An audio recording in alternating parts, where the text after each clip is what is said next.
العلوم کې امام غزالی رحمه الله واقعا ذکر کړی دا د حسد او د حرص متعلق چې یو ورځ نوح علیه السلام چې کله په طوفان نوح کې عذاب رالی او په کشتی کې سوار شو نو په کشتی کې یو بوډۍ زنانه هم ناسته وه.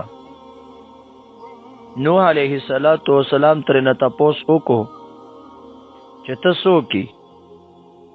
هغې ورته په جواب کې وویلو چې زه ستا د رفیقانو او ستا د ملګرو د دوستانو د زړه اغستلو دپاره راغلیم چې د هغې بدنونه ستا سره دي او د هغې زړونه زما په ملکیت او زما چې دی د اډر د لاندې دي. نوح علیه السلام ورته وویل د الله دشمنه شیطانه لعینه د دې ځای نه لرې شه. او ورته جواب کې وویل چې خیر دی ته ما ته مه قارېږه او زه به 5 خبرې تا ته وښیم چې په هغې سره خلک زه هلاک کوم، خو د 3 بیان به درته وکړم او دا 2 به چې دی هغه درته نه بیانوم. نو وی وحی ورته راله او ورته وویلی شو نوح علیه السلام ته چې ورته ووایه چې دغه 2 راته بیان کوه، هغه 3 خبرې پرېږده، هغه دومره ضروري نه دي، خو د دغه 2 بیان راته وکړه. نو نوح علیه السلام ورته وویلو چې ما ته دغه 2 وکړه کمې چې ته چې پټې او هغه چې دی ما ته نه بیانې. هغه ورته وویل چې ټیک ده زه به د هغې تشریح او وضاحت تا ته دا وکړم چې هغه 2 بیماری او هغه 2 کارونه یو حسد دی او دویم حرص دی، چې دا هغه کارونه دي چې د دې په ذریعه باندې زه انسان د هلاکت چې دی کندې ته غورځوم.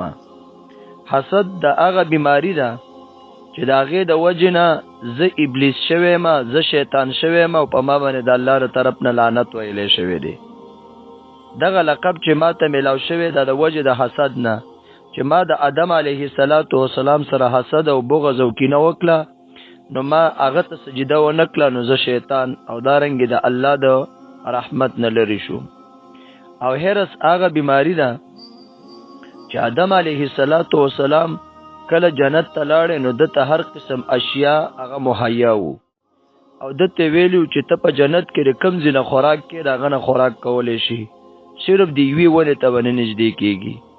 نو ما د هغې یوې ونې حرص هغه له ورکو چې هغه ونه هغه وخوړله نو د هغې د وجې نه د جنت نه را بهر شو. نو دا دواړه دومره خطرناک چې څه دي هغه بیماری دي، حسد او دارنګې حرص.